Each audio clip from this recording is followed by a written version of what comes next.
That's right, you geeks. Welcome into the Echo Screen, the official podcast of the Clan of the Grey Wolf. Barring any horrible technical issues, you're hearing my voice right now.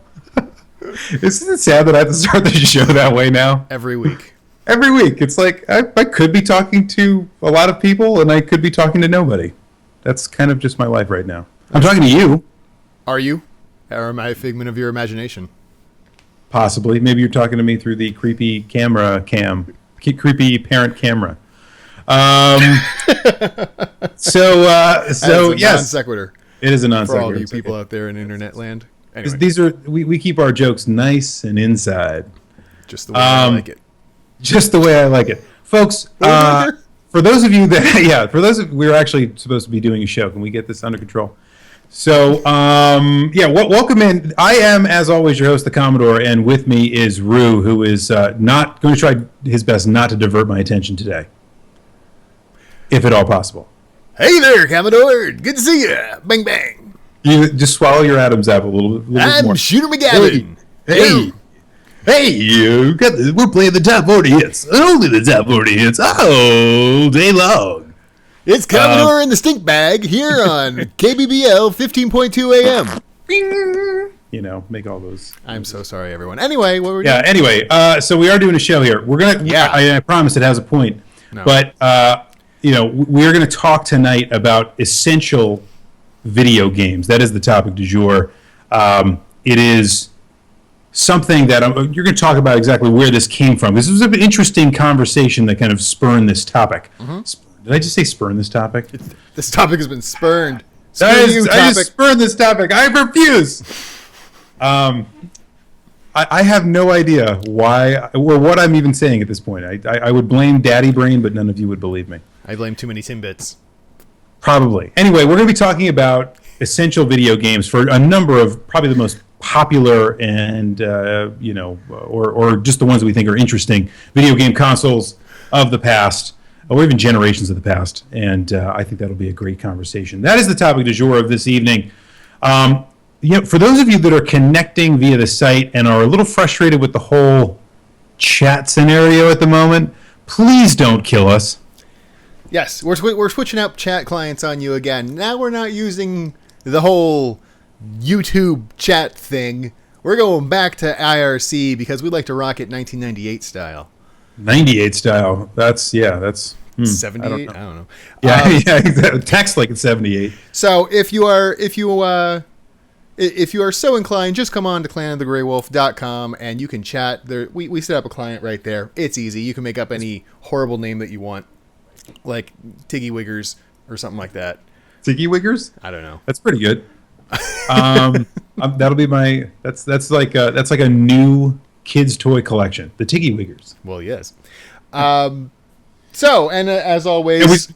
we started I just going to say one thing. We started the channel is actually hashtag COTGW, not, as I used to do, Echo Screen Live. So, luckily, folks, the entire administration of such things has been taken out of my hands, which is why we're able to launch this tonight. So if it comes up and, you absolutely hate what's going on with the chat, don't worry. It'll probably change again. Yes. Whoa, holy crap. Oh, hey, somebody's got a phone call coming in because they can't silence their phone. That's a flat-out phone call, too. That's pretty... usually it's just a text. Anyway, now I'm all flustered. You should be. You can't silence your phone. We're on top of it tonight, folks. I was going to say that we're now a grown-ass podcast, but not so grown. You can find us, as a reminder, if you're watching us on YouTube, you can, in the comfort of your own pajamas, download us on your phone and listen to us on iTunes or Stitcher or the Android podcatching app of your choice. Just search for Echo Screen Live, and trust me, you'll find us. And we always appreciate the good reviews, especially there on iTunes. Yeah. And spread the word to all your friends if you like what you see. Yes. So, as for Tids and Bits, the news and notes. The news and notes. I'm jumping right in because Because you don't want this podcast to be an hour and a half long? I'm trying for once. I got a news and note. I will be going to the Portland Retro Gaming Expo in a little over 16 hours. Sorry, not 16 hours. That'd be a little tight. 16 days. Yeah. So how long is the flight? That doesn't make sense. yeah. October 18th and 19th in Portland, Oregon at the Oregon Convention Center, which frankly is a very large convention center.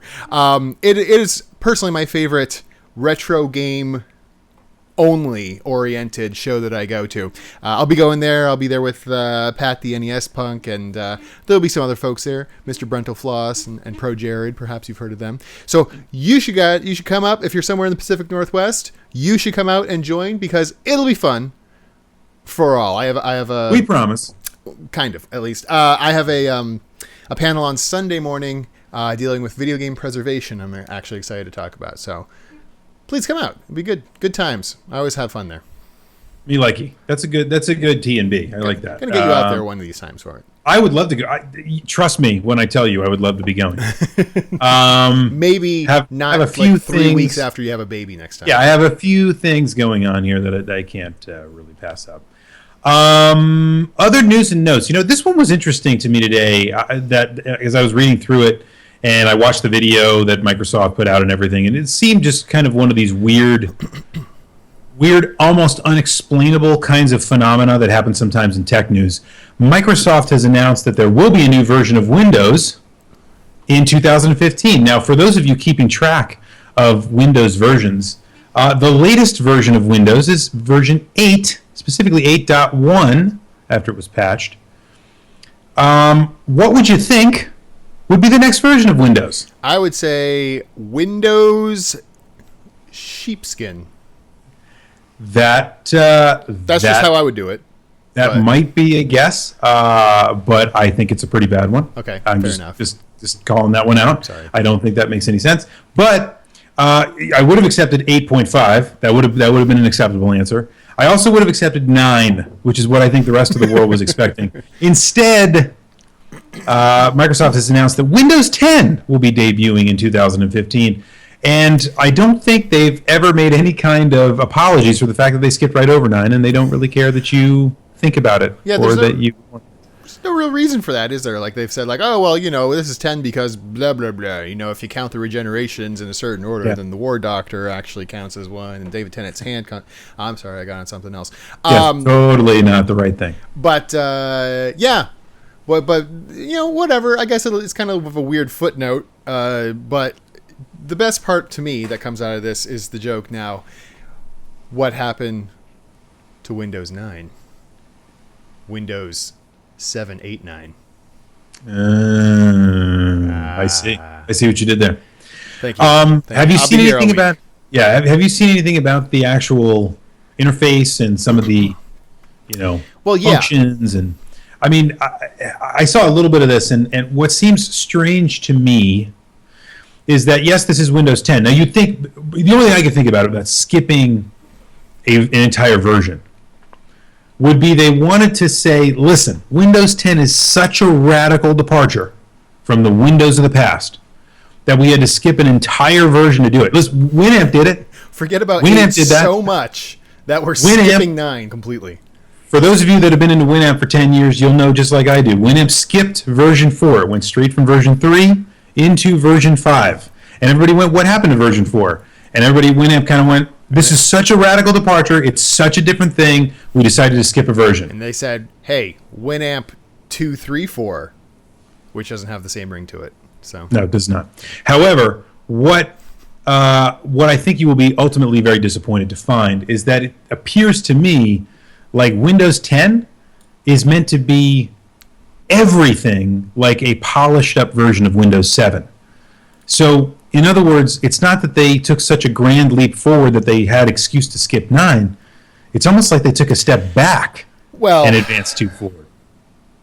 Can you understand that? Because yes. Well, no, I can understand that because so many people are complaining about Windows 8 and the whole Metro system and all this other crap. They Right. kind of had to. They're taking the best parts of 8 and 7 and they're putting them together, and that's what people wanted. I mean, I haven't tried it. That's what it looks like to me. I've been mildly following it, the news because hey, I literally have not upgraded my computer since 2009 before Claiming the Grey Wolf even started.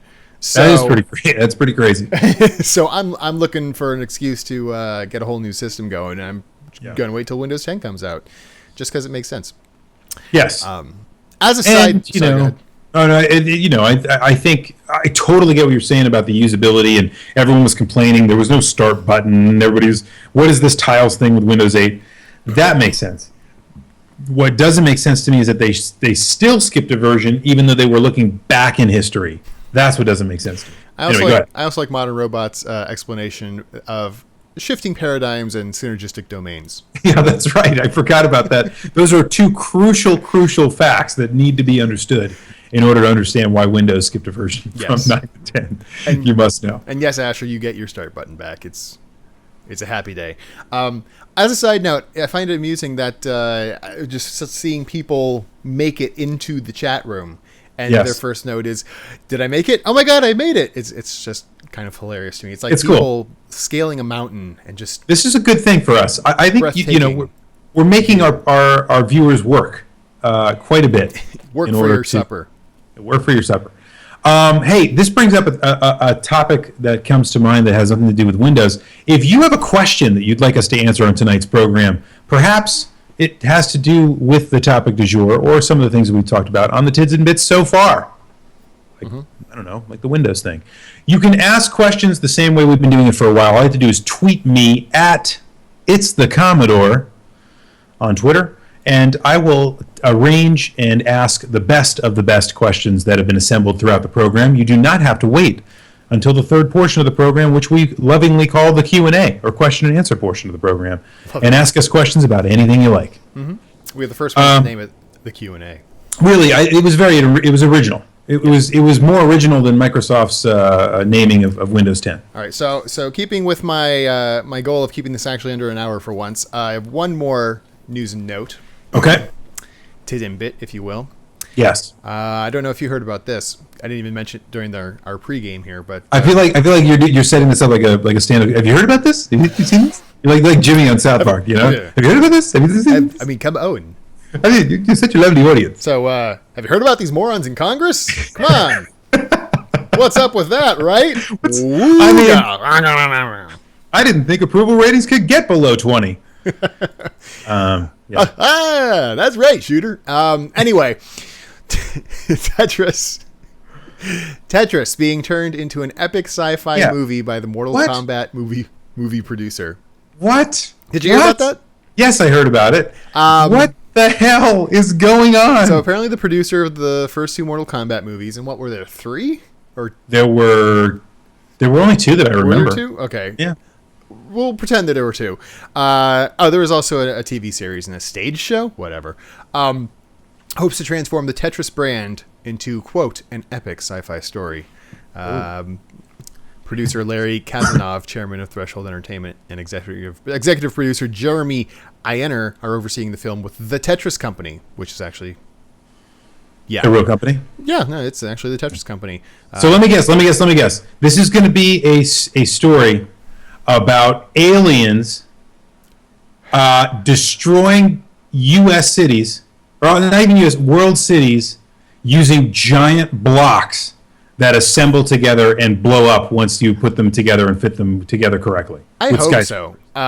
This article is sadly low on details. Actually, maybe not surprisingly low on details, because who knows if this will even get off the ground. But you know what it reminds me of when people before the Smash Brothers is coming out in America in another 2 days. Thank goodness. On 3DS. I'm excited. You need to get a 3DS. Saw a commercial today. I was excited about that too. What? I didn't even see that. Anyway, people just throw out all sorts of ridiculous characters that they would like to put in there. Like, I think Duck Hunt Dog might have been considered a ridiculous off-the-wall character. Someone might have joked about it at some point. Right. But the one that people probably, one of the more popular ones is Tetris Block, you know. That's what this reminds me of. It's like, yeah. It makes more sense to put Tetris Block into Super Smash Brothers than to make a Tetris movie. And I'm just going to put that out there. I completely agree. You actually infamously dressed up as a Tetris block for Halloween a few years back, if memory serves. I think that was a very good costume. I thought it was a great costume. It worked pretty well. It was hard to move in. I was an L block for the record. Yeah, and it was awkward that you kept trying to fit right up next to people all night. But other than that, it was pretty good. Sometimes, never mind. Yeah. Well, I don't know if you found the fit you were looking for, but anyway. Okay, so without further ado, maybe we should skip the old the rest of the tids and bits and move right on to the topic du jour. I want to give you an opportunity to set up why we're talking about essential games, because this was something that came out of a conversation you and I had after the show, the after program, last time. Actually, we were talking about this, I think, in the Q&A last time, maybe. Oh, were we? No. I think so. Cooper. Sorry, cats are doing things. That never happens. I know, right? What was I saying? If it's not a phone ringing, it's a cat with a bag. Anyway, that sounds like a lesson for life. A cat with a bag. That guy's like a cat with a bag. So you know what? That guy over there. He's got the cow's ears, but not the farmer's. That was my favorite made up, nonsensical, old timey phrase that we came up with sometime. It kind of almost makes sense if you think about it. But anyway, it does. Yeah. He's got the cow's ears, but not the farmer's. Anyway, what the hell was I talking about? Okay. Yeah. Where did this topic come from? I was at MagFest 8.5 a few weeks ago in sunny Washington D.C. I looked right outside it, and there was doing the RetroWare panel with some of the fine folks from RetroWare TV, and during which, or actually afterward, there was this gentleman. I didn't even think to get his name. I should try to find him, but he said he was a professor at University of Maryland and that he was teaching a course on philosophy in video games. And cool course, one I would take. Yeah, it sounds something along up the alley of history of rock and roll, which you did actually take in college. I did, as a freshman. That's right, amazingly. And so the question he asked me was, he was actually asking our real opinion was, what 3 games on the NES would you consider, essential or seminal? I don't know if seminal is really the right word, but basically, like, if you go to a course and you have required reading for given topics, what 3 games on the NES should be required reading that show the breadth and depth of games on the system? And it's a good question, because I think there were so many games that came out for the NES and so many games that come out for every system.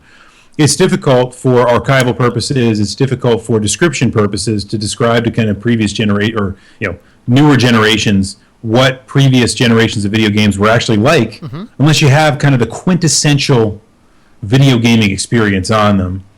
And this is where it gets weird, folks, because you told me about this. Yeah. And you had 3 in your head. Yeah, 3 that I told him. Yeah. 3 that you were holding back on. You didn't tell me yet what your 3 were. And then you said, and I said, well, I've got some ideas, and I started telling you mine, and I gave you 3. And before you go on, Modern Robot brings up a good point. Why an arbitrary number as 3? Well, because by nature it has to be arbitrary. Why not 2? Why not 10? At some point, you just need to kind of... Good things come in 3s. Yeah, and again, think of this as if this is a course you are taking in college. You don't read 50 books on a topic in the course. 3 maybe during the course of the... if you were taking a course on NES games, the history of NES games, I could see 3 being required reading, and then you go more in depth on it. If you were taking a course in the history of video gaming and you needed to play 1 to 3 games on the NES just to know what it was about, that's what we're trying to figure out.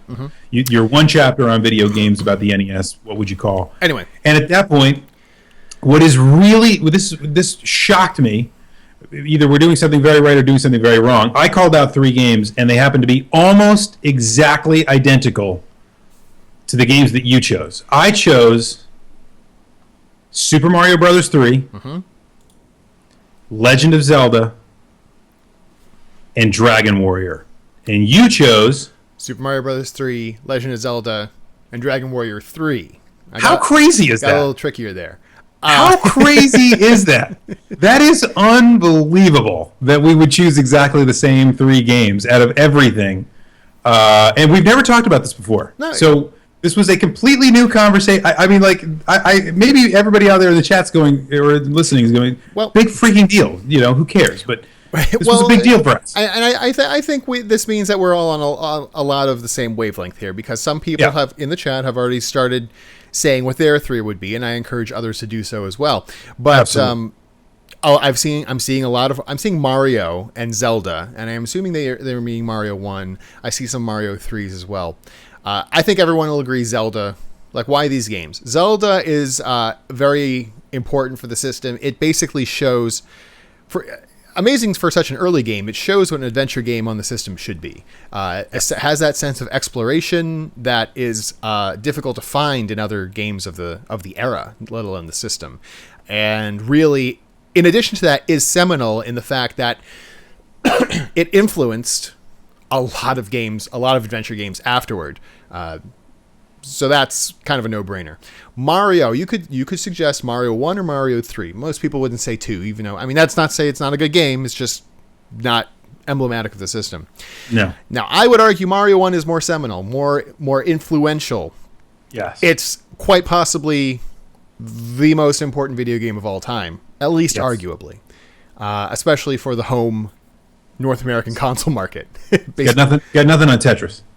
Yes, and we could that's an argument anyone could have. The most important video game of all time. Anyway, Exactly. However, but Mario 3, I would say, is more essential to the system because it is the pinnacle.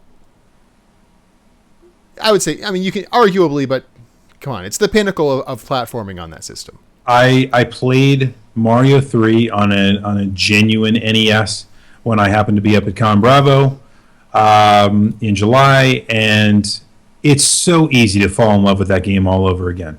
Mm-hmm. It's like riding a bicycle. You know, you jump right back in, and it's still fun. But the game is so deep, and it's so encompassing, and it does so many things right.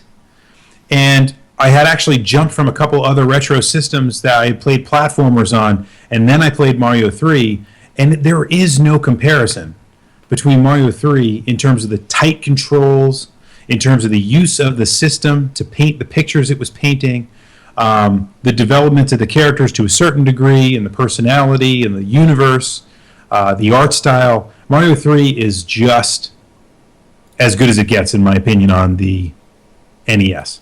Yes. So most people, or at least arguably, agree with Mario 1 or 3. We say 3, and Legend of Zelda. Excuse me. Yeah, and I agree with both of those. And then, you know, with Dragon Warrior, and some people have said Final Fantasy. Yes, this one is more fluid. At least in North America, I don't believe there is one emblematic RPG of the system, but you should include an RPG. You could there's so much you could put in this place. You could put Mega Man 2. Yep. I would argue against it because you already have a platformer. Granted, it's a very different type of platformer than Mario 3, right. But whatever. A lot of people could say Metroid.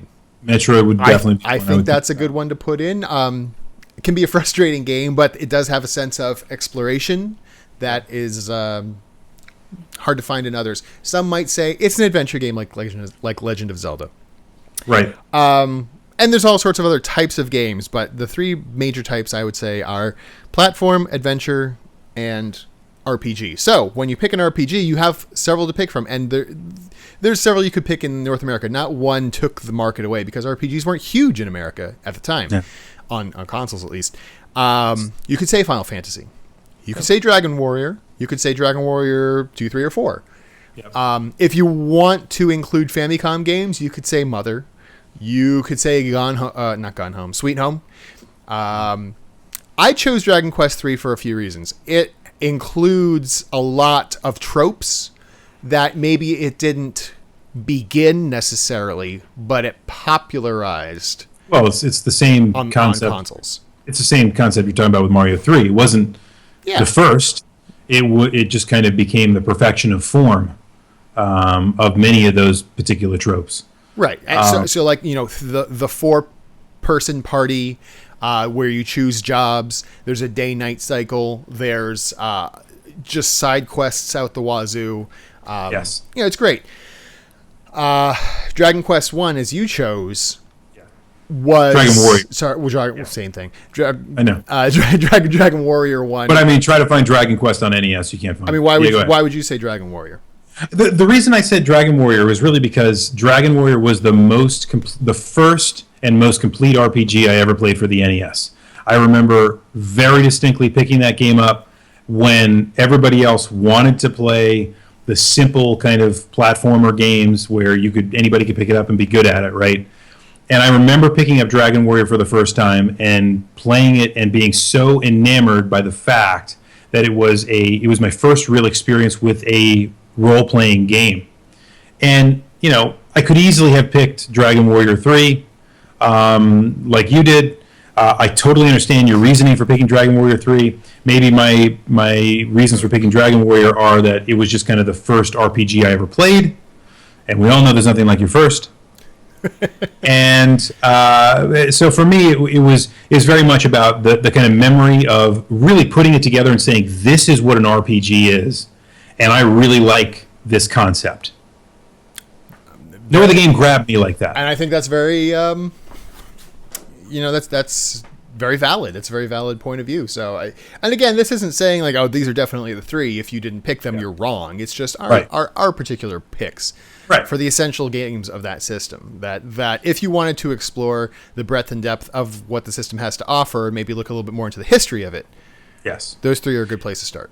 So that happens to be the NES, and as this is one of the things we were thinking about, the idea that we didn't do any prep together on this. Nope, not at all. Okay, we didn't talk about it. We didn't talk about what even the systems we're going to talk about. So we thought it might be fun for us to jump through some of the most popular systems in history, talk about some of the essential games, see if we agree and disagree, and make some cases as to what the best games are. Well, maybe not the best, but they're the most essential. Exactly. Let's be clear. Yeah. Let me be clear. Let me be clear. I don't know. Let's not jump with that woman. Yeah, I know. I don't know. Sexual relations. No. He's got a grandchild now. Isn't that crazy? Not gonna do it. Father. We should put that in the news and notes. Anyway. One more note. I was gonna say the thing that really tips the scales for me with Dragon Warrior 3 / Dragon Quest 3 is, in many ways, it was the culmination of Dragon Quest fever in Japan, and I think you have to look worldwide at these games. Yeah, people absolutely. went insane going after this thing. Like the country went through like a small shutdown. Kids were skipping school, et cetera, madness. It hit in a way that no game has hit. Yes, anywhere else, I think. You couldn't get away with that kind of thing. Not quite that way in either here or there. And like I was saying, that also has a bit of the cultural impact as well. So yes. Anyway, so what system would you like to go to next? There's so many to choose from. Yeah, let's not move to something that's immediately surrounding the NES. Let's leap a little bit. Let's talk about the Nintendo 64. Whoa, okay. I wasn't even thinking of that. I wasn't either, but the 64 gets panned a lot because of the fact that, number one, it didn't have the kind of dearth of games that obviously the PlayStation had. But the other thing was, the N64. Yeah, I did. Did I do that again? I did. It's just like I should have said. Oh my god. Oh my god. You have baby head. So I meant to say deluge, and I said dearth. The dearth of games on the Nintendo 64, which would have been probably correct. That's a better way to put it. Yeah. Anyway, but so it gets panned quite a bit. But the 64 is something that you and I both grew up with. It was both near and dear to our hearts. What are your essential games that you must play for the Nintendo 64? Well, because there was such a lack of diversity relatively on the 64, I think this is going to be a relatively easy one to choose. Okay. Well, good. Then I picked an easy one. So what are your 3? Mario 64 pretty much revolutionized and set three-dimensional platforming to this day in a lot of ways. Yep.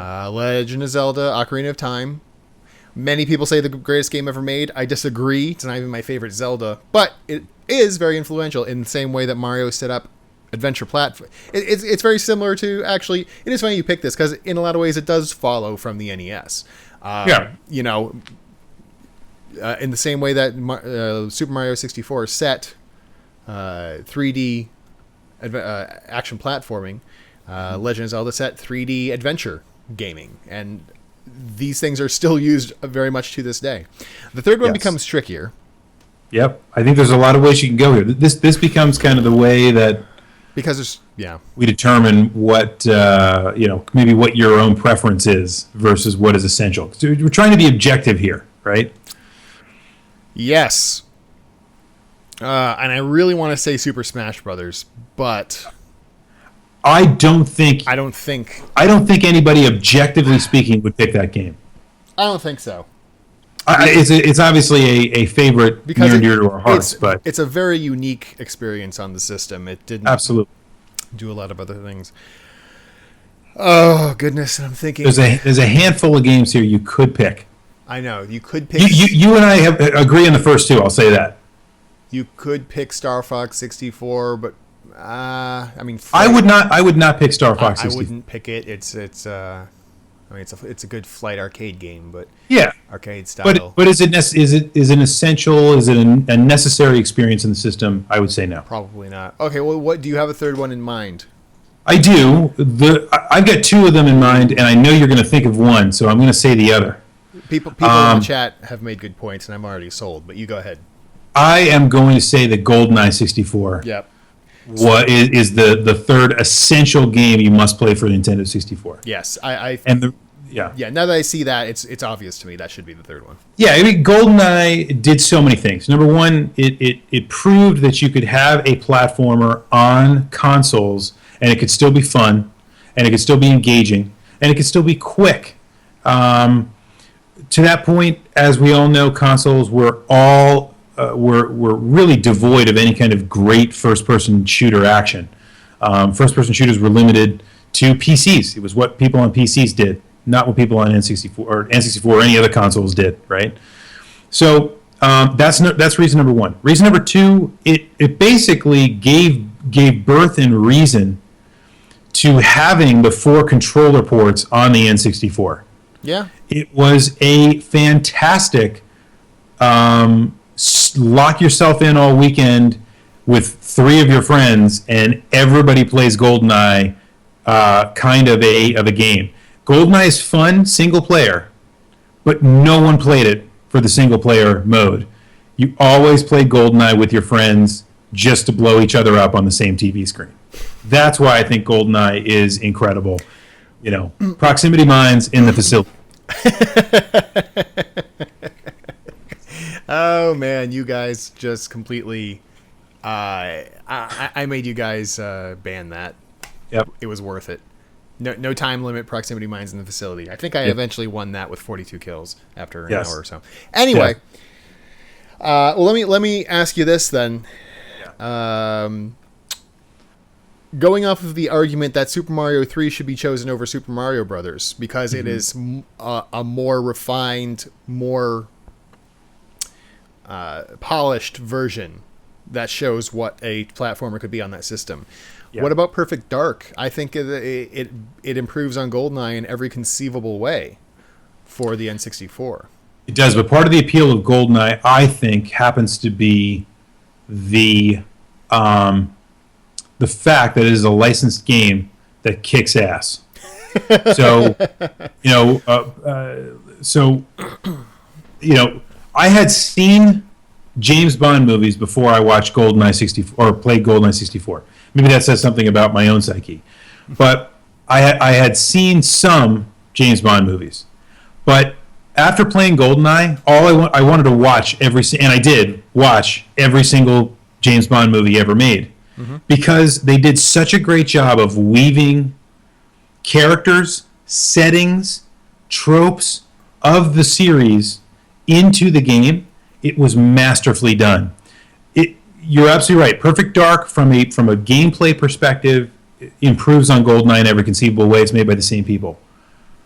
But what Perfect Dark doesn't have is that kind of sexy, cool, suave James Bond feel, where you have Odd Job chasing Jaws around with a golden gun, right? Or slappers only. Or slappers only, right? I can buy GoldenEye as the third one on this list. I think I personally am going to have to say Perfect Dark just because I think it is a better one. I'm surprised there. It's close. It's close, and to me, the experience matters more than necessarily just the game. But I can understand what you mean. I enjoy GoldenEye more than Perfect Dark, but I think Perfect Dark's just a better emblematic showing of what an FPS can be on a console. GoldenEye really showed that it could be done and paved the way for games like Halo, but Perfect Dark's just a better, improved in all ways on that system. So. Agreed. All right, so let me say this too. Here is my alternate third, and let me see if you agree with this. Okay. Quest 64. No. Mario Kart 64. Oh man, how could I forget about that? Mario Kart 64, in my opinion, could easily be the number 3 over GoldenEye. It could be. I would still not pick it over GoldenEye. Which is why I didn't. Right. How can I forget about Mario Kart 64? Because that influenced a lot of racing games. That made Kart Racer a subgenre. The kart racer, the arcade game of every kind, the idea of, taking the licensed, characters from obviously the intellectual property of all of Nintendo and throwing them into a game. There were so many great aspects to the music, right? I mean, Mario Kart 64 is a masterpiece in many ways. Here's, I think, one of the great measures of a game. You can still pop in Mario Kart 64 on a 64 and give 3 other people controllers and have an absolute blast playing Mario Kart 64. It is still playable. It's a little bit ugly in certain places where, you're in Wario Stadium and you can't tell where the ground is. But it is incredibly fun. And something like GoldenEye has not held up nearly as well. And has needed to be remade in order to recapture some of its glory. Fair enough. Not with Mario Kart 64. It is a masterpiece. Okay. Agreed. So let's move along. Let's try to get 2 more in within the next 7 to 10 minutes. Okay. Let's go hard mode. I'll pick one, Okay. then you pick one. Okay. I think you know where I'm going to go. Okay. Super Nintendo. So many great games on that system. There are so many great games on the Super Nintendo. What 3 are essential? And the challenging part is that there were so many good genres that came to fruition on the Super Nintendo as well. So if you're trying to... I could pick the best 3 games and not even leave a single genre. I can be called a flaming fanboy for this, and I don't care, but I've said it before and I'll say it again. Super Nintendo in many ways was the pinnacle of 2D gaming. Yeah, I think it was, and I think every single game, the renaissance of 2D that you see coming out now is all basically the reinvention of what the Super Nintendo would be like if it were out today. And really, what developers learned during that period. That is exactly right. All right, so True Lies. So again, not picking the best, but picking the essential games. Yes. I would have to say that my number 1 would be Chrono Trigger. Okay. I think Chrono Trigger is one of the greatest demonstrations of what the Super Nintendo is capable of. Chrono Trigger has an incredibly engaging story. It is to many people the pinnacle of the JRPG and the Super Nintendo era. It has great characters. It has great settings. The music is phenomenal. It shows off what the Super Nintendo can do. It has, even though it's got action elements to it, it's not just a strictly turn-based RPG. I think there's so many reasons why. But for me, in terms of the broad depth, the essential game, not my favorite, again, because Chrono Trigger is not my favorite. You know this. Yeah. I think Chrono Trigger is the most essential Super Nintendo game. Okay. Oh, and your other 2? Oh, okay. I thought you were going to either refute or confirm that one. Keep going. Or I'll answer with that. Okay, Yeah. obviously an RPG needs to be It picked. has to be. At least one. I would say at most one because you don't want to double up on genres. Yeah. Chrono Trigger I could accept, but I'm gonna actually pick Final Fantasy VI. I think it's kind of a toss up. Mildly, yeah. The thing about 6 is that it really starts to break the preconceived notions people might have. Like that's when, in my mind at least, that's when it did it for me. The whole argument of video games as art. And I think Final Fantasy VI takes some of those first major steps into that with the combination of the amazing score by Nobuo Uematsu with the very emotive sprites telling a story. Yes. The dialogue, the great gameplay system with the Magicite. 2 worlds. I mean, it's dark in places. There's potential suicide in this game. I think it is everything an RPG should be, and is the pinnacle of that genre on the Super Nintendo. I think that's an easily defensible way of taking things. I think you'd be hard pressed to find people that would say anything other than Final Fantasy VI or Chrono Trigger as the most essential RPG for the system. Yes.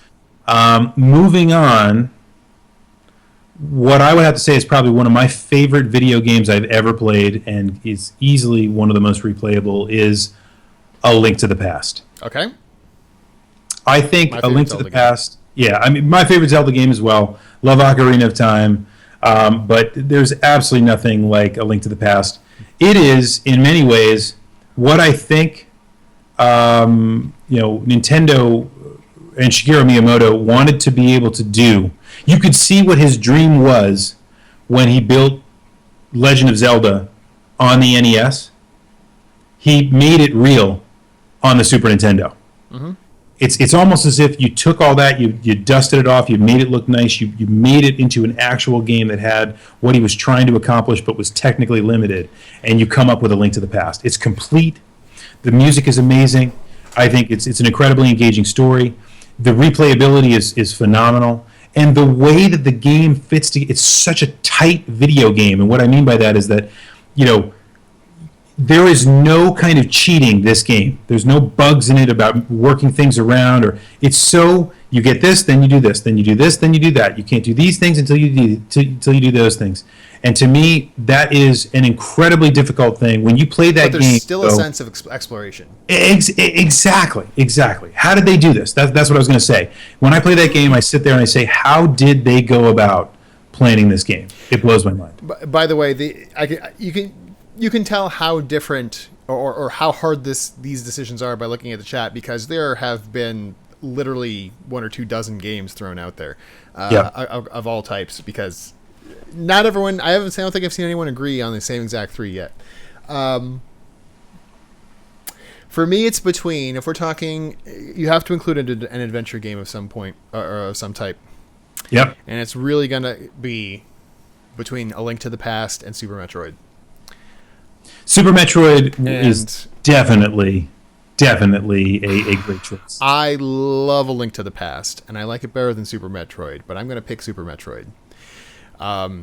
Because it is a very expansive world. You truly, in the same way, like you can do this, but you can't do that. And, this opens it up a little bit more. It's an incredibly, not emotive. It's very atmospheric. The game. It's creepy. It's imposing. When you land, like from the very first place where you land, where Samus lands her ship, it's raining and there's thunder, and you just want to get out of that rain. You want to get to some sort of shelter and find out what's going on. Isn't it amazing that it pulls that kind of emotion out of you, and it's literally, like I say, crappy sprites jumping around on screen. Yeah, I mean, this is really, really close between Link to the Past and Super Metroid, but I'm gonna pick Super Metroid for that. Okay, fair enough. As for a third, I was trying to think of the kind of platformer angle on this. Would I go with Yoshi's Island or Super Mario World? that's a tough one. Both of them have their perks. I would probably say Super Mario World. I played more of Super Mario World than I did of Yoshi's Island. Yoshi's Island is yeah, for obvious reasons. Yoshi's Island is definitely not really unique, but it was definitely unique at the time. It had a lot of new mechanics and tried new things, and it was kind of put in the background because of Donkey Kong Country, which came out near around the same time, which was just visually stunning. But, unbelievable.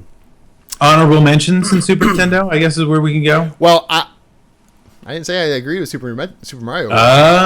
Okay. Again, like with the adventure games on Super Nintendo, I think it comes down to two. I don't think it's between Super Mario World and Super Mario World 2.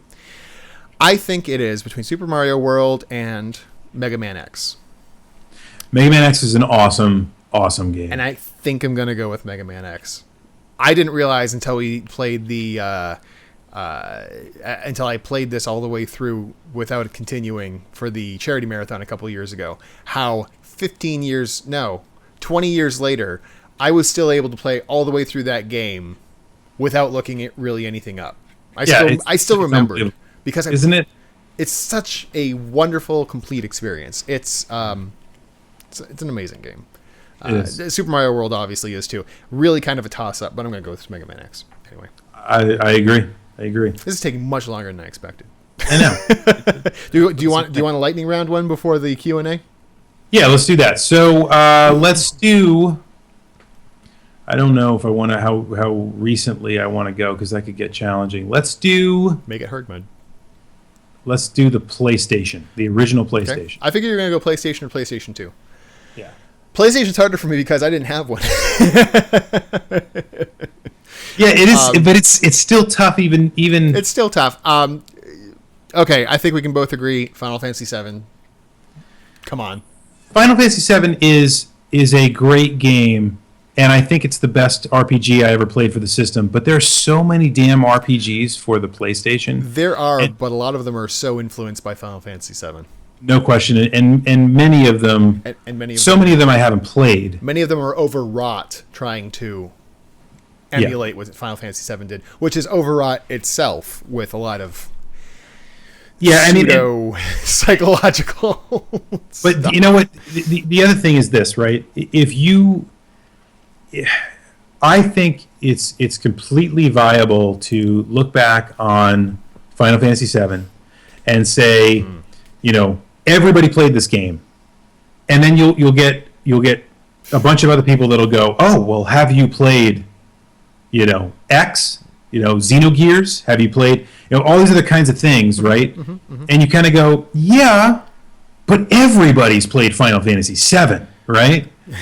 And there's something kind of powerful to the popularity of it that to me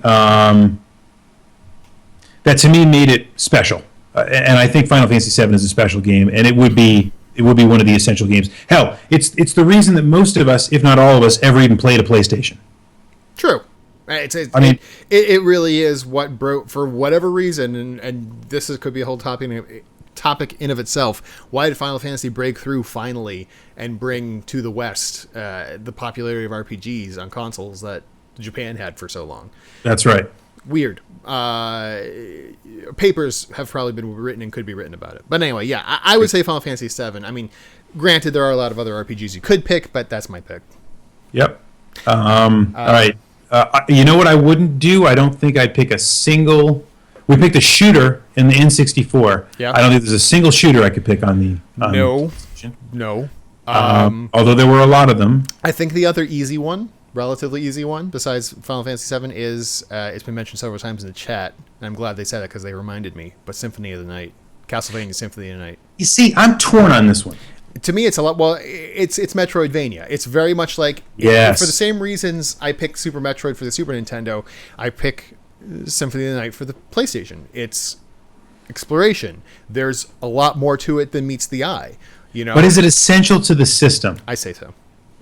So, Symphony, that anybody that knows me, anybody knows what we've done here in the Clan of the Grey Wolf knows that one of my favorite games is Final Fantasy Symphony of the Night.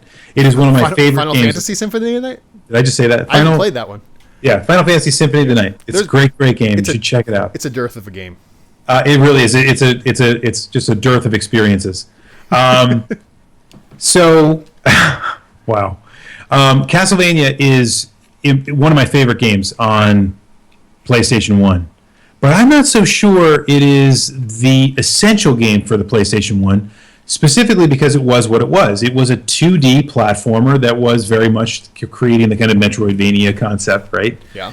There were elements of it that were 3D. There were elements of it that were cool, like, for example, the music, which required a CD because there was so much of it and it was such great quality. This is a PlayStation Black Disc.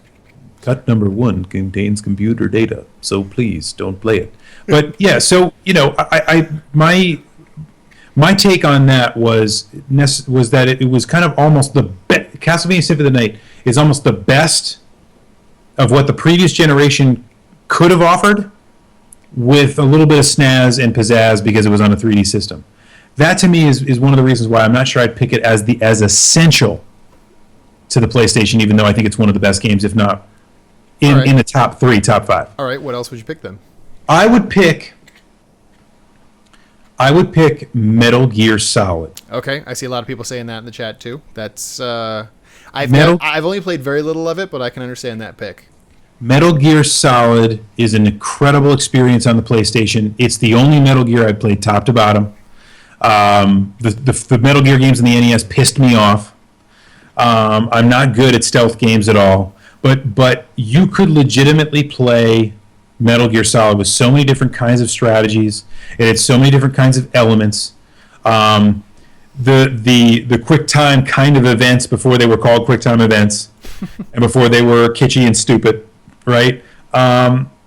Smoking a cigarette to steady your hand so you can shoot some. I mean, it's just the box, everything about this game is fantastic. It really does pull you into the role. And it is essential. I remember the first time I got a demo disc for the PlayStation 1 when it first came out. I popped it in and played the Metal Gear Solid demo, and it starts out with him like coming out of the water and he's like smoking a cigarette and you can see the smoke. And now looking at it now, it looks ugly as hell, as if you'd never play it ever again. But at the time you look at that and you go, "Oh my God, that looks absolutely photorealistic." Red Mage says the story is pretentious as hell. That could be the subtitle to most games of the PlayStation. It seems the story is pretentious. Xenogears, the story is pretentious as hell. It is. It is. Resident Evil, the story is pretentious as hell. So I was gonna say for my third one, I was gonna say Resident Evil. Resident Evil's director's cut, not Resident Evil 2 or Resident Evil 3. No, Resident Evil director's cut. I was gonna say yes. So it would be for me. My 3 are. What'd I say? Symphony of the Night, Final Fantasy VII, and Resident Evil Director's Cut. Yours are, just to move things along, Final Fantasy VII, Metal Gear Solid, and I there are a lot of really good games for the original PlayStation. I am gonna say one. Oh, that's too similar. I gotta pick one that's a different genre. Resident Evil is a good one. I played the hell out of that game and enjoyed it. Fighting games, there were a lot of good fighting games on the PlayStation. Fighting games were not necessarily that much fun to play. Tekken was awesome. Tekken 2 was better than Tekken on the PlayStation. Yeah, I don't know. I could pick a lot of those different ones. I can't pick. You're abstaining. Well, okay. I'll pick. I'm surprised. I thought you were going to say Twisted Metal. Twisted Metal 2. Yeah. Twisted Metal 2 is a much, much better game. It's a great game. It's a great multiplayer game. It's not. I don't think you need to play that in order to so have the experience. You're cheaping out and you're abstaining from the third one. That's fine. No, I'll say Tekken. Fair 2. enough. Tekken 2. People are saying Final Fantasy Tactics, and I have something to admit.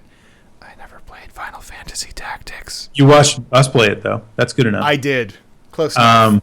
I have it. I need to play it. I'm sorry. Tactics is a great game, but Tactics is not all it's cracked up to be. I totally understand why people love Tactics, but if you want to play a Final Fantasy Tactics type game, that is an absolute sleeper. I've said this before. There is a game on the Xbox that absolutely is amazing and has the same Final Fantasy Tactics gameplay. And it's called, what's the name of the Roman sword? I can't remember the name of the Roman sword right now. Gladius. Or Gladius. Whatever. It is incredibly fun, made by LucasArts. I remember you going on about that. You know. And they made a tremendously good game. It is the best. Once you play that, you'll realize why Final Fantasy Tactics isn't so good. We've gone way over, so you know what that means. It's time for the question and answer portion of the program. So if people want to ask you... Well, I mean, if they want to ask us what our 3 are for other systems, maybe they can ask us, or maybe we can do this topic again for other systems. I don't know. If you would like to ask a question... Top 3, go. Yeah, it would no. If you'd like, you can ask questions. If you would like to ask us questions that we would answer on the air, all you have to do is tweet me at It's the Commodore, and we've already got a ton of questions. So good luck. But anyway, let's move right into the question and answer portion of the program. Okay, let's see. TV's Mr. Neil asks, "What are your opinions on the Retron 5 using common emulators without permission?" Well, that's a good question. This is it's using something that was not meant to be monetized, taking other people's work that was not meant to be monetized and using it for financial gain, which I have some problems with. That's the reason why I have some problems with certain games that are put on retro or repro carts and sold. If it is, and it's such a tricky situation. It's not like anyone's going after these repro cart people, but like if someone wants to put Terranigma on a repro cart so you can play it on your PlayStation, on your Super Nintendo in English, it's like, well, okay, that's like really the only way you can do that. Sure, why not? But if someone takes like Mother 3 fan translation and puts it on a cart so you can play it on your Game Boy Advance, it's like that fan translation was done not for profit, specifically so people could play it, and you're selling it for like $50 and you're making a profit off of it. Yeah, that seems kind of janky. That's a bit janky, and it's similar here with the Retron 5. It's a bit janky. Yeah, that's my official. I agree. I think that's true. One of the things that is cool about I think a lot of things that go on in the open source scene is that nobody is trying to monetize it. They're just trying to make something freely available to as many people as possible. That's the whole point of open source. So it's also why we don't get sued. Yeah, it's so true. In certain ways. One of the reasons I love the underground Xbox scene was that people would go and port something like SNES 9X, and they would come back and say, here you go. It's available to anybody. It's somebody else's emulator, but I just ported it to work on Xbox. Not like $75 and you can use somebody else's software on Xbox. To me, that does seem a little bit strange. Also, I'm not keen on the wireless controllers of the Retron 5. Once you hold one of those things, it's kind of not. It loses a little bit of its allure. So appropriately Techie brings this up. Quotes, Retron 5 incorporates the Genesis Plus GX and SNES 9X next. Funny, I always say it SNES 9X. That's the only way I ever say SNES, SNES.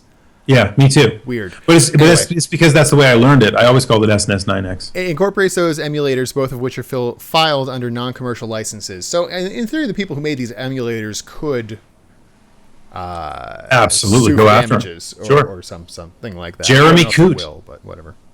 As I recall, Jeremy Coote back in the mid-'90s created SNES 9X and then abandoned the project when he was threatened to be sued. Right. It really whips the llama's ass. It really whips the llama's ass, getting back to our old 90s software. Oh, apparently Hyperkin just raised the price of Retron 5 another $20. Anyway. Okay, well, I'm definitely not getting one now. Pond Life asks, what is the one video game you would want to share with your child person? Because you love it so much. Well, I think you should answer first because you actually have a child person. Yeah, I mean, I've thought about this. It's a little premature. She can barely use her eyes at this point. She'll like look at you and she'll be like, you realize that she's just growing the muscles to focus. What am I looking at? Yeah, like, I can't believe what you've done with your hair. That light is really cool. That's the kind of look she gets in her face. He told a Jesus joke and was struck by lightning. It really improved my faith. when did this turn into Jim Gaffigan? Anyway, He really so likes cake. he's not good. Anyway, I'm sorry. We got to stop. We'll go all night with Jim Gaffigan. Yeah. Okay. This is what he does. Why did I come here?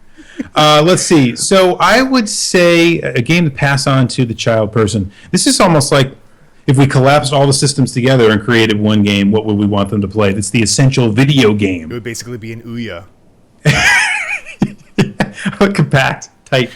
Man, that is tough. To get the full experience of video games, you know what's a great game that encompasses a lot of great things is Braid. At the moment, I'm not saying this is my actual pick if I thought about it for more than just a couple minutes, but I just thought about it for a minute. And I think Braid is such a great game because it shows off some of the best things that we love about the Super Nintendo generation, but it also really shows a great creative spirit, and it's an incredibly creative game. It's actually a puzzle game masquerading as a platformer, which has become now incredibly popular. Yeah. I'm going to go and say it has to be Super Mario Brothers, especially because that's something that it's video game history right there, and there's a reason there's a reason it was the best-selling game for 20 years, video game of all time for 20 years. It is ridiculously easy for anyone to pick up, and I think that's something you could enjoy with your child person at an early age. And it's also a reason essential. why Mario is more recognizable than Mickey Mouse. Yeah, I just said it's essential, and I basically argued against my reason for Mario 3. Anyway, moving on. So it's fine. JP asks, the Tetris movie is being made by the same people who made Food Fight. My question is, what the heck did we do to deserve this? Wait, what? Food Fight was a movie? I don't know. I've never seen that. Probably for the best. I'm looking this up. Hold on. Yeah. What do we do to deserve this? Answer. Yeah, answer that. No, you answer. I'm looking up Food Fight. Oh, no, I have a better idea. Here's what I'm Oh going to my do. God, it was a movie. Food Fight is a 2012 American computer animated adventure comedy film produced by Threshold Entertainment. Yep, that's it. Ooh. Okay, Google. What did we do to deserve this?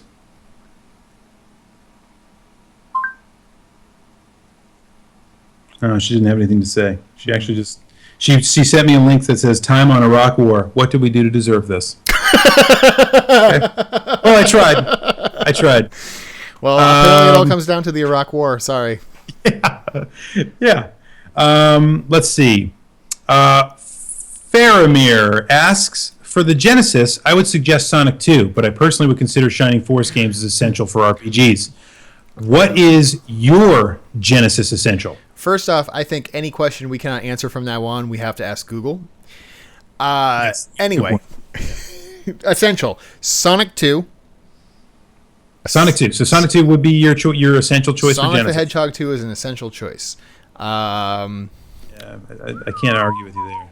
Gets harder from there because I'm not. It really does. No, he didn't say 3. He said you're 1. So that's good. Okay, good. Sonic 2. That's good. Sonic 2, you took mine. That's a great-ass game. Yeah, Sonic 2. There's a lot of great games on... I'll go with one that most people would not even think of. There's a game for Genesis called Comic Zone. Oh, yeah, I remember that. Incredibly fun, very graphically challenging. It was, it was very stylized. It was. Very artistic in nature. A lot of fun. Ooh, Pirates. Incredible. I remember also playing Pirates Gold. That's a good one. Anyway. Psychopather asks, Yay. With the new Super Smash Brothers releasing this Friday, what new characters are you most excited to play as? Dunk Hunt Dog. Dunk Hunt Dog. What? Are you speaking Chinese? Dunk Hunt Dog. Dunk Hunt Dog. I had a mild stroke. Duck Hunt Dog. Am I having a stroke? And of course Ness, because Ness is my main because I gotta. And I hear he's actually not been nerfed to hell in this game, which is nice. But other than that, yeah, Duck Hunt Dog. Duck Hunt Dog. Did I say Duck Hunt Dog? You said that. Also, make sure you enunciate it. Duck Hunt Dog. Thank you. Duck Hunt Dog. Yeah, no, that's not what you're looking for. Oh. Little Mac. What are your opinions on Captain 89? Cap Tank 89. What are your opinions on reproduction labels, boxes, and manuals?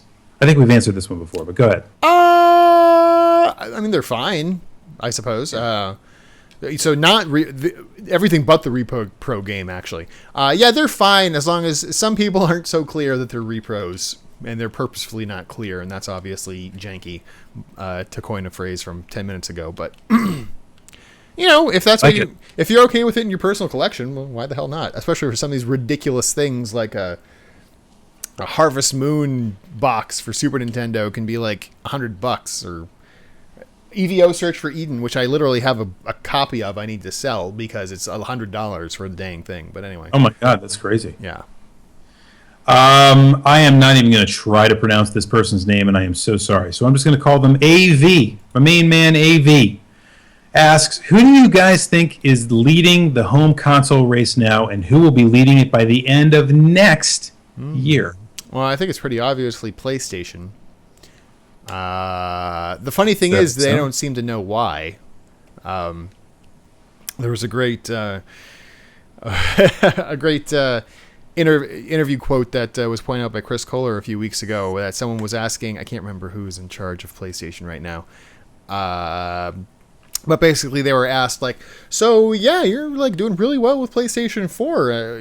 Why is that? And the guy says, the president of PlayStation or Sony or whatever, is like, we don't know. It's kind of scary because there's no reason we should be selling this many consoles. That's crazy. We don't know if it's going to crash next year or what. But yeah. I was people are buying them and they're selling them in China. That's refreshingly honest. Yeah, exactly. Who will be ahead next year? Probably still PlayStation. If we're talking about like consoles sold. Although I think Wii U is going to have a little bit of a resurgence. I think I think with Smash Brothers and obviously with Mario Kart, they're not doing horribly. No, they're not getting out of business anytime soon or anything like that. No. All right, I agree. I think Sony's in the lead. Sony will continue to be in the lead, and I think by the end of next year, it'll probably still be the same.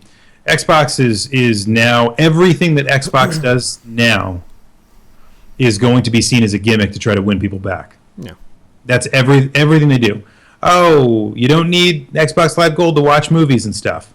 Oh, you don't need to have the Kinect to play with the system. Like all these things they're doing me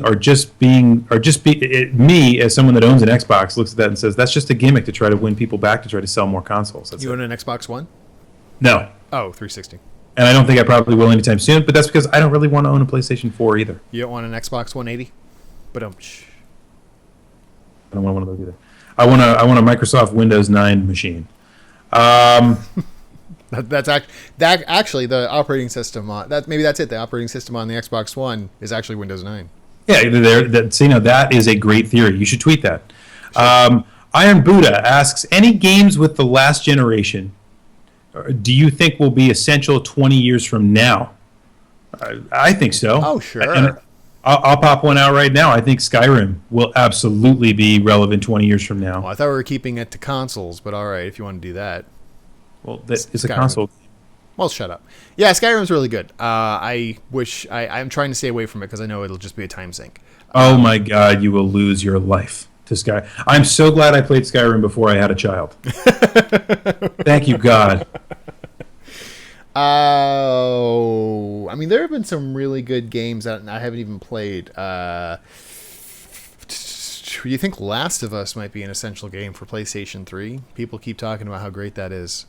I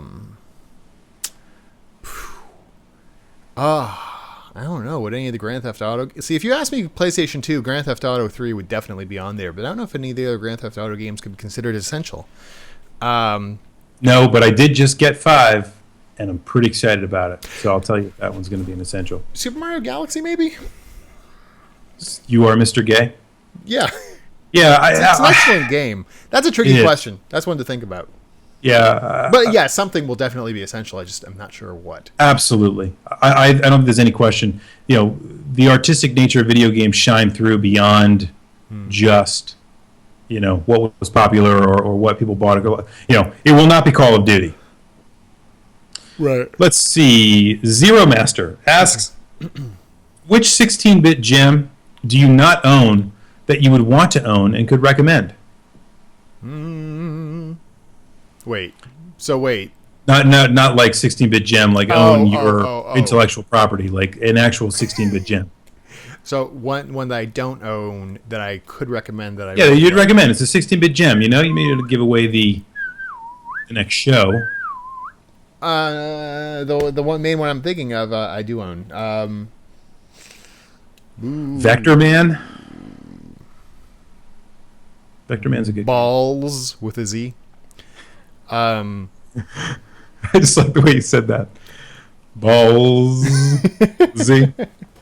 Oh, that's tricky. I got a lot of freaking games. Yeah, but it's one you don't own, you idiot. I know, but I'm trying to think about what I don't own. Oh, life is hard. Crap.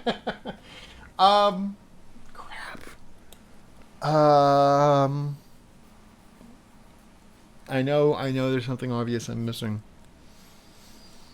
Oh, there's always something obvious you're missing. That's the whole fun of this thing. You know, that's why I didn't want to commit to a PlayStation 1, top 3 there before, because if I did, someone's going to send me a terrible, horrible note on the site or send me an email. It's going to be 3 pages long about how much of an idiot I am that I missed the obvious choice. You are pretty much an idiot. Well, you know what I don't know that's actually really good, but kind of obvious? What? Teenage Mutant Ninja Turtles 4, Turtles in Time. Well, that's That's a good one. Well, way to take the easy way out. It's a good one. Way to make that happen. Yep, no problem.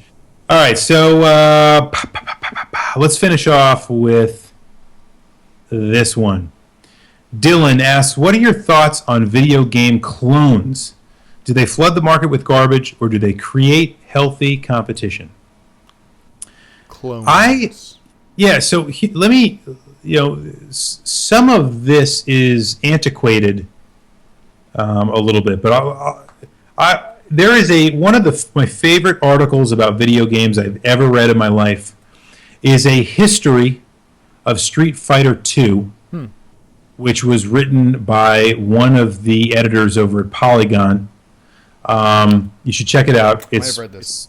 I think it's called The Oral History of Street Fighter II. And what they do is go back through the actual creation of the game, the concept to the creation of the game, to the release in arcades, to the release on consoles, and so on and so forth. It's all about just Street Fighter II, not about anything else. All right? And what I got out of that article was really cool about how what ended up happening, because Street Fighter II became so popular in arcades, was that people were releasing an absolute flood, a dearth, if you will, a flood of cheap knockoff Street Fighter clones that were slower or were faster in some cases, used different characters, or in some cases were just hacks of the game that were made to look real and just had little tiny changes in it. The Capcom's official strategy was to go and shut these things down, but what they realized was the faster they went to go shut those guys down, the faster they would kind of pop up anew and just keep cloning stuff. So in the end, they just kind of accepted that they were going to have to see a little bit of that going on and would just try to push legitimate carts wherever they went. So in that case, maybe healthy competition wasn't such a bad thing, even though it was intellectual property ripoff and illegal. But anyway, another story another time. I'll go with that answer. Okay. Well, that was easy. I wish I had my "that was easy" button. That was easy. Okay. Well, we didn't go over to. This is actually the shortest show we've done in a while. Which is sad because it's still 15 minutes over. But whatever. It's a lot over. We also started a little bit late, as we always do. Folks, thank you for hanging in there on our, wildly inconsistent times of the show, and hanging through our issues with the new chat. For those of you that hung around and decided to chat with us and make this thing interesting and test some stuff out, thank you to you. Undoubtedly, that will probably change for next time anyway. Rue, why don't we talk about the next time people can find us here? Well, they can find us. I can't talk. They can find us on the first and third Wednesday of the month, which means the next episode, next podcast, whatever the hell we're doing. The next dearth. I need will sleep. Yes. Wednesday, October 15th at 9 p.m. Eastern. Clearly, we all need sleep. Yes, and did we actually come up with the topic for next time? We did. It was Yes. What did I say it was going to be? It was We came up with crap. I can't remember now. something like dickhead so book good. readers or something like that. Yes. So here's what we came up with, and clearly this is a little rough around the edges, folks. But this is what you get for watching the show live. We'll refine it. We're going to refine this over the time, but here it's a little rough around the edges. You know those people that like go and read the book, and then you go and like see the movie, and you haven't read the book, and you know they start telling you, well, this is not as good as the book, Yeah. or TV shows or whatever. Oh, tale as old as time. Do what? What? I said it's a tale as old as time. Oh, it's Tales of Old Time, right? From everything you could possibly imagine, sci-fi, fantasy, you know, true crime, whatever, all that kind of stuff. People walk out and go, "It wasn't as good as the book." You know, is that a real thing? Like, is that real? Are things actually not as good as the book, or you know, are we just like, are these people just assholes? I guess that's kind of what we're trying to figure out for the next episode. Yeah. Well, again, a little rough around the edges. We'll get it refined in 2 weeks. Yeah, we'll figure it out. We got plenty of time. Don't Filthy worry. casuals. Filthy casuals. I don't know. Yeah. Yeah, maybe we can figure that one out. All right, we'll put some work in it. We'll put some work in it, folks. Don't worry, as we always do. We will spin together a topic that will both entertain and potentially piss you off here on the Echo Screen Live, the official podcast of the Clan of the Grey Wolf. Thank you for watching, everybody, and be sure to follow us because we actually are kind of a real grown-up podcast now. Yes. Again, search for us. Should be good Echo about Screen that. Live, iTunes, Stitcher, Android. Yeah. Whichever you'd All like. over the damn place. Have fun. Wherever you like to find us. So you Because can, let's face it, sitting here and watching us on a YouTube channel talking at you for an hour and a half, come on. that takes a while. Maybe you want to go running. Maybe you Right. want to build a birdhouse, you know? Yes. That was a good one. Do some Maybe you local- want to milk the cow. Yeah, do some local work in the community. But the thing is, if you're milking the cow, remember, you might have the cow's ear, but not the you don't. farmer's. And with that, I will wish you all a wonderful, wonderful 2 weeks until we see you again. For Rue, I am the Commodore from the Clan of the Grey Wolf, and there is no reset button.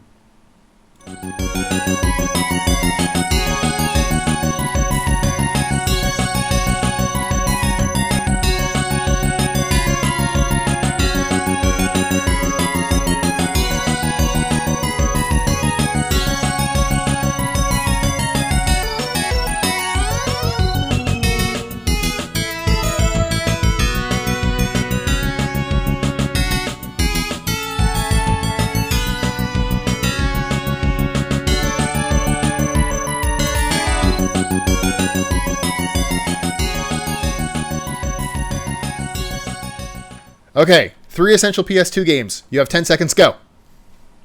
7 seconds, go. All right, that's good job there. Very good. Superman 64? Superman 64. Perfect.